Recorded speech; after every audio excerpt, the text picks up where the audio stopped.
বাংলাদেশের জনপ্রিয় ম্যাগাজিন অনুষ্ঠান ইত্যাদির জনপ্রিয় দেশ সেরা তথা দেশবরেণ্য উপস্থাপক হানিফ সংকেত স্যার ঈদকে কেন্দ্র করে প্রায় সময় কথাগুলো বলে থাকেন। বিজয় আহমেদ বাদল পেশায় শিক্ষক, তবে তার আকাঙ্ক্ষা বাংলাদেশ টেলিভিশনের জনপ্রিয় অনুষ্ঠান ইত্যাদির বিখ্যাত উপস্থাপক হানিফ সংকেতের মতো করে উপস্থাপনা করা। প্রিয় দর্শক মণ্ডলী, পরকীয়ার আনাগোনা যাচ্ছে সদা বেড়ে, কারো জীবন কারো সংসার নিচ্ছে সদা কেড়ে।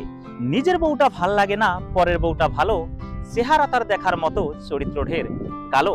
ছোটবেলায় গানের প্রতি আগ্রহ থাকলেও হানিফ সংকেতকে দেখার পর উপস্থাপনার প্রতি আগ্রহ বেড়ে যায়। 2016 সালের শেষের দিকে কুড়িগ্রাম থেকে গাজীপুরের কালিয়াকৈর উপজেলার চান্দ্রায় শিক্ষকতা শুরু করেন।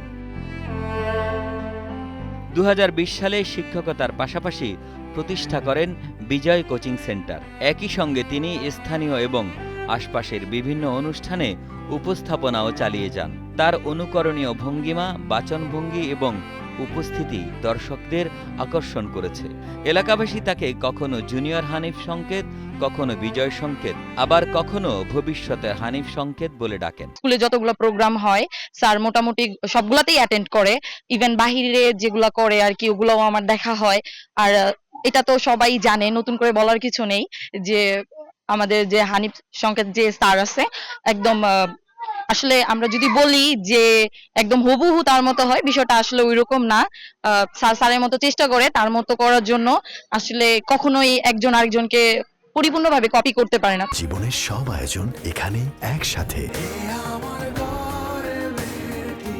যেমন আমরা আমাদের স্যারের নামে বিজয় আহমেদ বাদল নামে চিনি, অনেকেই হানিফ সংকেতের কপি হিসেবে চিনে, আবার অনেকেই বিজয় সংকেত নামে চিনে, এক একজন এক এক নামে চিনে। চেষ্টা করে আসলে ওরটা ওই মানে হানিফ সংকেতের সাথে তো তুলনা করা যাবে না, তো ওর এইটা ওর তো অনুশোচনা করে আর একটু চেষ্টা করে আর কি করার জন্য। আমার জানা মতে বাদল ভাই অনেক ভালো উপস্থাপনা করে এবং বিভিন্ন অনুষ্ঠানে বিভিন্ন প্রোগ্রামে সে অ্যাটেন্ড করে যায় এবং বিভিন্ন জায়গা থেকে বিভিন্ন চ্যানেল থেকে ওনারা নিয়ে যায়।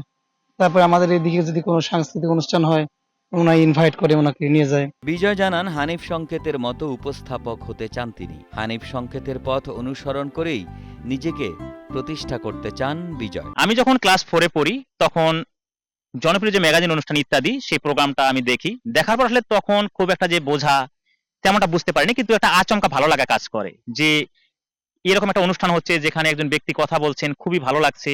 আসলে রিয়াল কথা তখন সেটাকে উপস্থাপক বলে নাকি ধারাভাষ্যকার বলে সেটা আমি বুঝতাম না। হানিফ সংকেত স্যারের ভিডিওগুলো নিয়মিত অনুকরণ এবং অনুসরণ করি, আর সেখান থেকে পথ চলা, নিজের সাপোর্টটা নিজেই গড়ে নিয়েছি আমি বলবো। আর তাছাড়া পরিবার থেকে সাপোর্ট ছিল, মা একটু ভয় পেতেন যে বাইরে যাবে, কাজগুলো করলে বাইরে যেতে হয়, গ্রামের মানুষ যেহেতু ভয় পেতেন, কিন্তু বোনেরা সাপোর্ট করতেন সব সময়। শিক্ষকতার পাশাপাশি উপস্থাপনার মাধ্যমে নিজের পরিচিতি তৈরি করেছেন বিজয় আহমেদ। স্থানীয়রা মনে করেন বিজয়ের ধারাবাহিক প্রচেষ্টা তাকে একদিন সত্যিকারের বিজয়ী হতে ভূমিকা রাখবে। তার কথায় হাসবে সবাই, হাসবে দেশ। কোনটা আছে কোনটা নাই, কোথায় গেলে কোনটা পাই, কোন দোকানে আগে যাই, চিন্তার কোনো শেষ নাই। হ্যাঁ প্রিয় দর্শক মণ্ডলী, আর এই ঘটনাগুলো মূলত আমরা ঈদ আসলেই দেখতে পাই। ধন্যবাদ ধন্যবাদ সবাইকে। গাজীপুর থেকে মাহবুব হাসান মেহেদির পাঠানো তথ্যচিত্রে ডেস্ক রিপোর্ট, কালের কণ্ঠ।